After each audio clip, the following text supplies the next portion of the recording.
Hey guys, welcome back to my channel. So in today's video I'll be showing you guys on how I fixed this wig, and as you can see I already have my closure done with a latch hook. So I'll just pin that down, and I revamped this weave. It's an old weave, and I will be sewing that down. You can check my other video on how to fake a lace closure using a latch hook.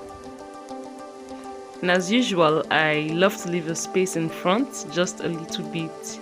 That way, once I'm done with my sewing at the back, I will just come back to it in front.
Now I'm done with the back. So in order for me not to cut off my thread, I just brought the thread forward and I'll sew that down. And I'm not giving this a knot, guys. I'm just trying to hide my thread until I get to the front.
Oh my god, damn guys, I'm loving the way this hair turned out. It looks so beautiful. Yeah, so I'll just go in with my curler and make the front look just like the back. While I was on this, my battery went flat and I wasn't able to show you guys the finishing line. Please pardon me. And if you're joining me for the first time, you're very much welcome. I'm Rox-T Stars. You can do me well by liking this video and subscribing to my channel if you are yet to. And don't forget to leave a comment in the section down below. And I'll be leaving a picture so you guys can just see the end result. Thanks. See you guys in my next video. Bye.